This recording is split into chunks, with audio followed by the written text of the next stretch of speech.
नमस्कार दोस्तों, कैसे हो आप लोग। आपका इस चैनल में बहुत बहुत स्वागत है। दोस्तों, आपके मन में भी आता होगा कि आप सेल्स लाइन के हैं और ये खास तौर से वीडियो एक सेल्स लाइन के लिए ही, एम्प्लॉय के लिए ही है। अगर आप सेल्स लाइन में आना चाहते हैं या आने की तैयारी कर रहे हैं या आ चुके हैं तो ये वीडियो आपके बहुत ही काम आएगी। अगर आप दूसरी इंडस्ट्री से भी हैं तो भी इस वीडियो से आप काफी ज्यादा नॉलेज ले सकते हैं और अपनी इंडस्ट्री में अप्लाई कर सकते हैं। तो दोस्तों, इस वीडियो में बात करेंगे कि एक अच्छा जो कैंडिडेट होता है सेल्स का, यानी वो किसी इंटरव्यू में फेल ना हो, उसको अच्छी से अच्छी अपॉर्चुनिटी मिल जाएगी, नेशनल अपॉर्चुनिटी और इंटरनेशनल अपॉर्चुनिटी। तो क्या होती है एक अच्छे सेल्स एम्प्लॉय की खासियत, उसके अंदर क्या चीजें, क्या स्किल्स, क्या खूबी होनी चाहिए और किस तरह की उसकी एजुकेशन होनी चाहिए, इस वीडियो में यही बताने वाला हूं कि एक अच्छा जो सेल्स पर्सन होता है जो किसी भी इंटरव्यू में आसानी से सेलेक्ट हो जाता है, आसानी से इंटरव्यू को क्रैक कर देता है और किसी भी लेवल के लिए वो एलिजिबल होता है। अभी काफी लोगों के मन में ये आता है कि क्या मुझ में वो स्किल्स आ पाएंगी कि मैं एरिया सेल्स मैनेजर बन सकूं, रीजनल सेल्स मैनेजर बन सकूं, जीएम बन सकूं या नेशनल सेल्स मैनेजर बन सकूं। चाहे आप मॉडर्न ट्रेड में हैं, चाहे आप जनरल ट्रेड में हैं, क्या ऐसी क्वालिफिकेशन होती है कि कंपनी आपको कॉल करे और कॉल करने के बाद भी जो इंटरव्यू ले उसमें आप सेलेक्ट हो जाएं? या क्या चीजें एक कंपनी ढूंढती है एक अच्छे सेल्स एम्प्लॉय में ताकि वो उसे अच्छी रिस्पॉन्सिबिलिटी दे पाए? और अगर आपको बाहर से यानी विदेश से कहीं से कॉल आती है, बहुत सारी कंपनियां हैं, बहुत सारी कंट्री हैं जो इंडियन सेल्स एम्प्लॉय को प्रीफर करती हैं, लेकिन वो भी बहुत सारी चीजें देखती हैं। तो एक अच्छे सेल्स एम्प्लॉय में क्या क्या स्किल्स होनी चाहिए और क्या क्या उसकी एजुकेशन होनी चाहिए, यही मैं आपको बताने वाला हूं। बहुत ही सीक्रेट है, बहुत ही डिटेल्ड है, तो इस वीडियो को मिस बिल्कुल भी ना कीजिए। और अगर आप मेरे चैनल पर पहली बार आए हैं तो नीचे रेड कलर में सब्सक्राइब लिखा हुआ है, वहां पर क्लिक कर दीजिए, बेल आइकन को प्रेस कर दीजिए ताकि आपको इस तरह की और भी लेटेस्ट वीडियो देखने को मिलती रहे हमेशा सबसे पहले। तो चलिए दोस्तों, वीडियो स्टार्ट करते हैं। दोस्तों, सबसे पहले मैं एक आपको अच्छी बात बता दूं कि ये जो भी गुण होते हैं, जो भी स्किल्स होती हैं, जो भी चीजें होती हैं एक अच्छे सेल्स एम्प्लॉय में, ये फ्रेशर में बिल्कुल भी नहीं होती। ये आप चीज मान के चलिए, ये एक्सपीरियंस के बाद आती हैं और रियल एक्सपीरियंस के बाद आती हैं। इसका एक टाइम ड्यूरेशन होता है कि इतने टाइम में ये कैंडिडेट परफेक्ट हो गया होगा या परफेक्ट हो जाना चाहिए था। हालांकि अगर आप बहुत ज्यादा मेहनत करते हैं तो आप इस टाइम पीरियड को घटा सकते हैं और कम टाइम में ही एक अच्छे सेल्स एम्प्लॉय बन सकते हैं, स्किल्स भी कर सकते हैं और एजुकेशन भी उसी लेवल की सारी चीजें कर सकते हैं। दोस्तों, यहां पर एक अच्छे सेल्स एम्प्लॉय की जो खूबी होती है उसको मैंने दो भागों में डिवाइड किया है। पहले भाग में मैं बताऊंगा कि उसकी स्किल्स के बारे में बात करेंगे, दूसरे भाग में मैं बताऊंगा यानी दूसरे पार्ट में मैं बताऊंगा उसकी क्वालिफिकेशन के बारे में। क्वालिफिकेशन और उसने एक्स्ट्रा जो चीजें सीखी हैं उसको भी एक क्वालिफिकेशन ही मानेंगे, तो वो बात आगे करेंगे। तो सबसे पहले स्किल्स की बात करते हैं कि उसमें क्या क्या चीजें आ जानी चाहिए या इतने टाइम में उसको इंप्रूव कर लेना चाहिए। तो यहां पर सबसे जो बड़ी बात है वो है उसकी प्रेजेंटेशन स्किल्स। सबसे पहले किसी भी सेल्स एम्प्लॉय में प्रेजेंटेशन स्किल्स देखी जाती है कि उसका जो प्रेजेंटेशन का तरीका है वो किस तरह से है, उसकी जो पर्सनैलिटी है वो किस तरह से है, वो अपने ऊपर कितना ज्यादा फोकस करता है।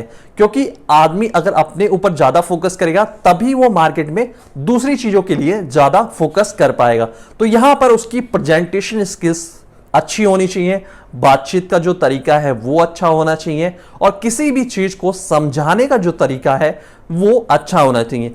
विथ एग्जाम्पल होना चाहिए, केवल बहस करके किसी चीज को समझाना ही एक अच्छा प्रेजेंटेशन स्किल्स नहीं होता। विथ फैक्ट और उदाहरण के साथ उसको समझाना बहुत ही जरूरी है। तो पहला हो गया प्रेजेंटेशन स्किल्स, दूसरा हो गया उसका कम्युनिकेशन। कम्युनिकेशन इसलिए कि आप किसी भी तरह के लोगों से, क्योंकि सेल्स एक ऐसी लाइन है जहां पर आप हर तरह के लोगों से डेली आपको डिफरेंट लोगों से पाला पड़ता ही रहता है। उनको समझानी है चीजें, उनसे बातचीत का तरीका, और सेल्स के अलावा भी बहुत सारी चीजें आपको करनी पड़ती हैं। तो वहां पर जो आपका कम्युनिकेशन है वो बहुत ही स्ट्रांग हो जाना चाहिए। यानी कोई भी चीज आप बात कर रहे हैं किसी को, तो एक बातों में आपको लगना चाहिए कि आप बहुत ही मैच्योरिटी लेवल पे हैं और बहुत ही अच्छी तरीके से बातों को समझाते हैं और सुनते भी हैं। बातों को समझाने से ज्यादा सुनना बहुत ही ज्यादा इंपॉर्टेंट है। तीसरी जो चीज है वो है लर्निंग एबिलिटी।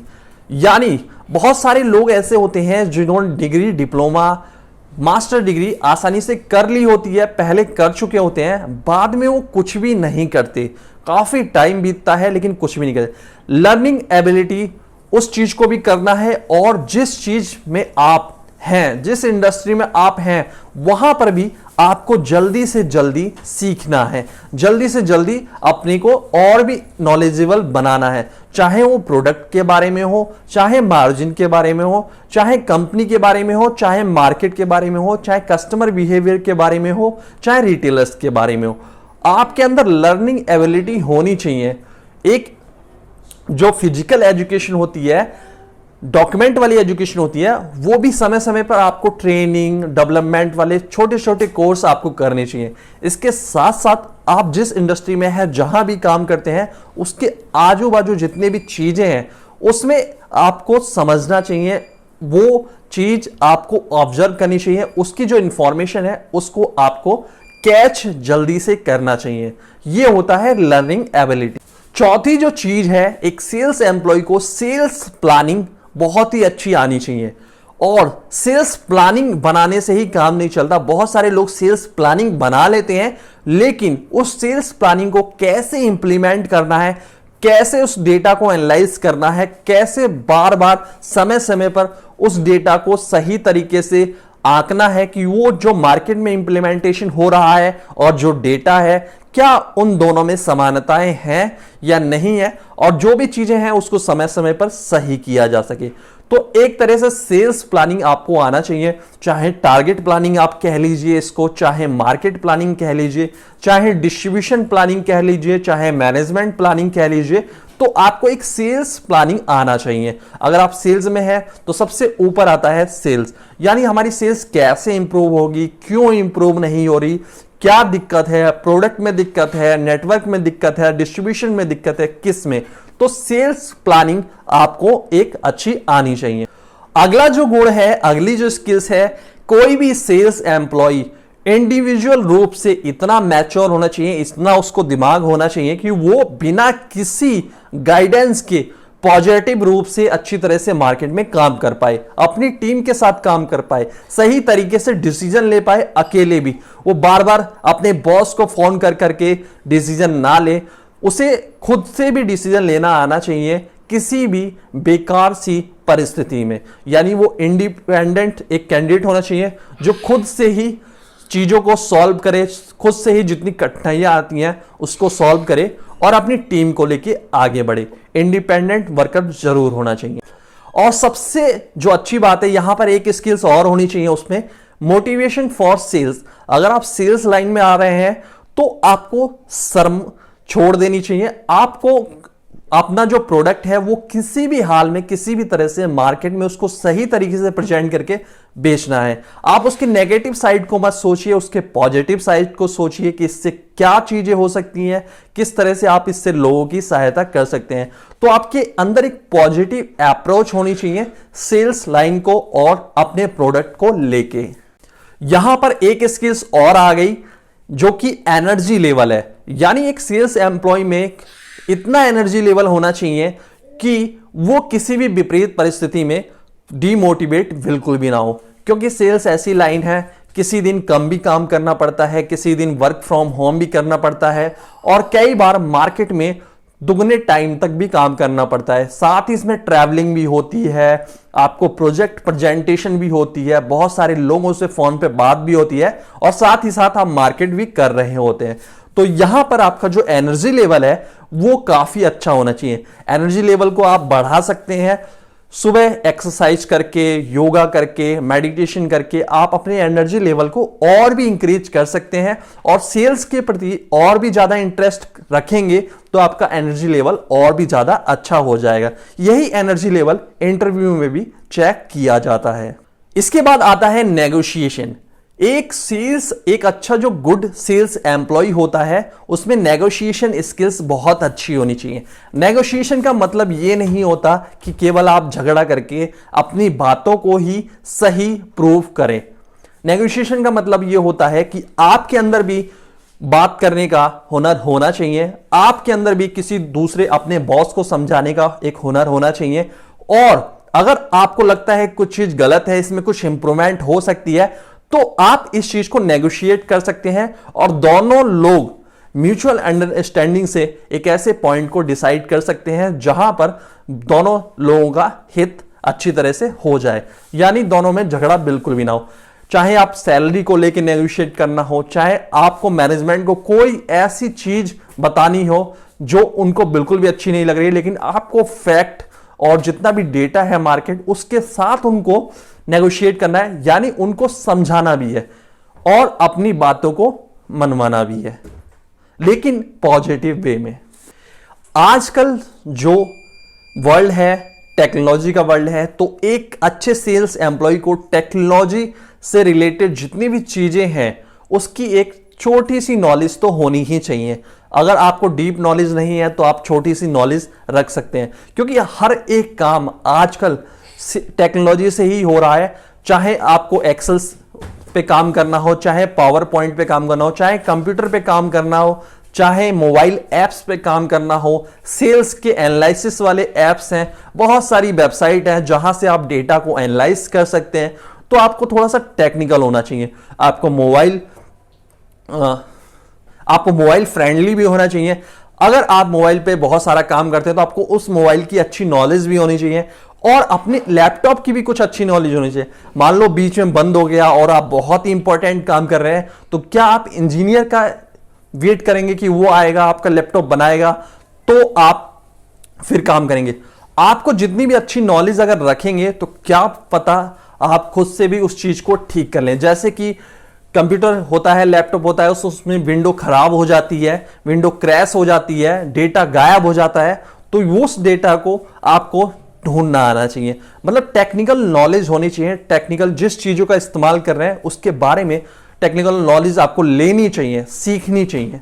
तो यहां पर आजकल एक टेक्निकल वर्ड जोड़ चुका है सेल्स एम्प्लॉय के साथ कि उसको टेक्नोलॉजी सेवी भी होना चाहिए, यानी उसको नॉलेज रखनी ही चाहिए, तभी वो अपनी टीम को भी बता पाएगा, हेल्प कर पाएगा। यहां पर एक पॉइंट है कि एक जो सेल्स एम्प्लॉय होता है सबसे पहले देखा जाता है कि उसका पॉजिटिव अप्रोच कितना है अपने टारगेट को, अपने गोल को पूरा करने के लिए।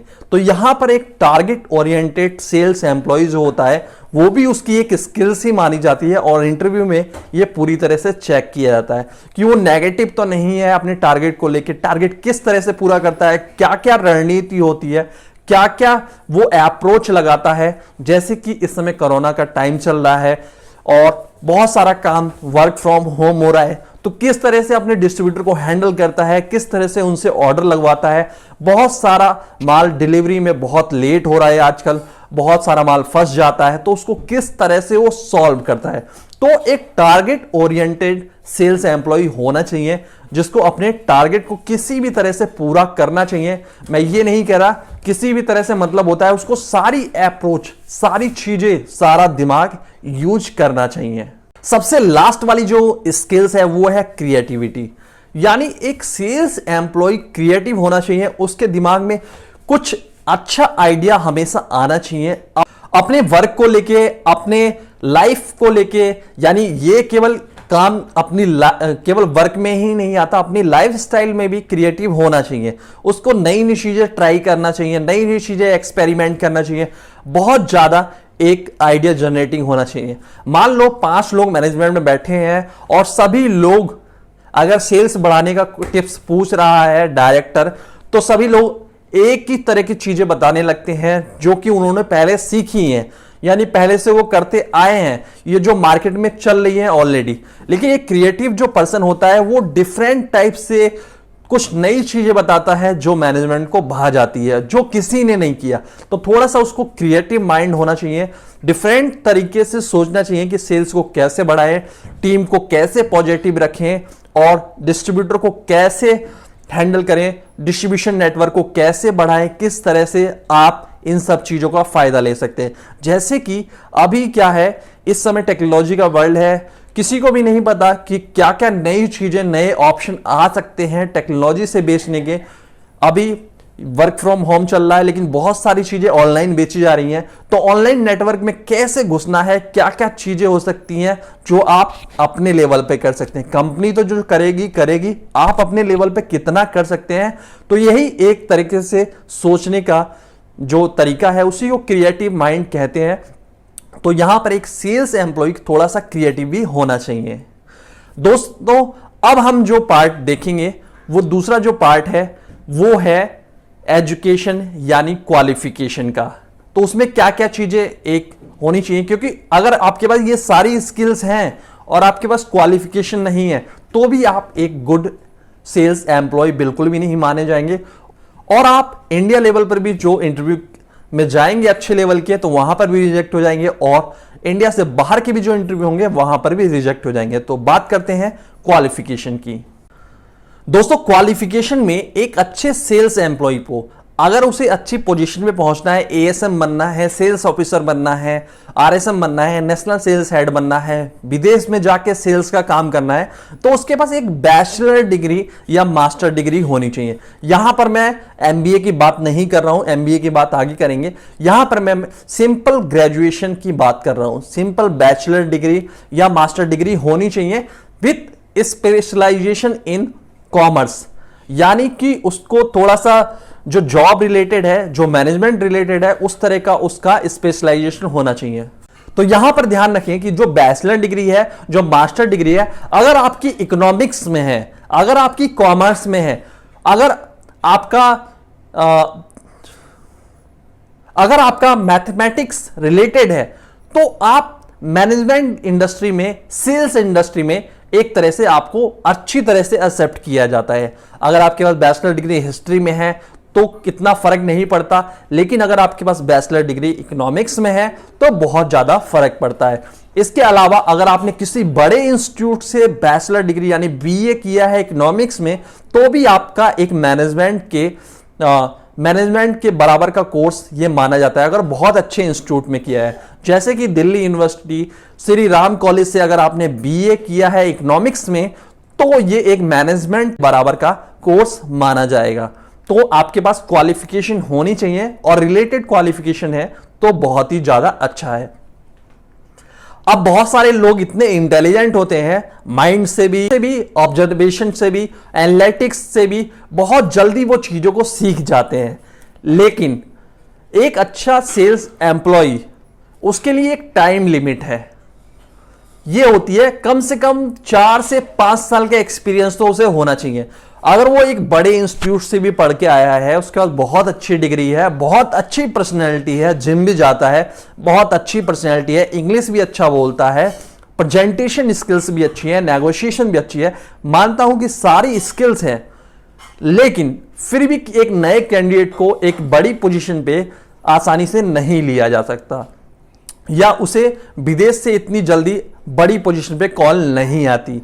एक लिमिट करी गई है कि जब तक उसके पास भले सारी चीजें हैं, लेकिन बहुत सारी चीजें ऐसी होती हैं जो कि हम मार्केट में ही सीखते हैं, एक्सपीरियंस से ही सीखते हैं। हालांकि हमारे पास वो चीजें नॉलेज है, लेकिन जब हम एक्सपीरियंस करते हैं तो उस नॉलेज को और एक्सपीरियंस को जब मिलाते हैं तो उसमें बहुत सारी और भी चीजें डेवलप हो जाती हैं, बहुत सारी और भी इंफॉर्मेशन निकलती है। इसीलिए एक अच्छे सेल्स एम्प्लॉय को यह माना गया है कि कम से कम 4 से 5 साल का उसके पास एक्सपीरियंस होना चाहिए। अगर आप बहुत ज्यादा अच्छे हैं, अब आप सोचेंगे कि मेरे पास सारी स्किल्स है, फिर मुझे 4 से 5 साल क्यों लगेंगे।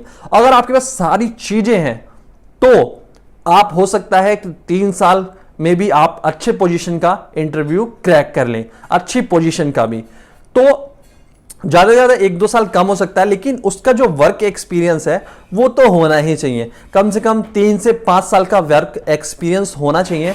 ये एक अच्छे सेल्स एम्प्लॉय के लिए काफी ज्यादा मदद करता है।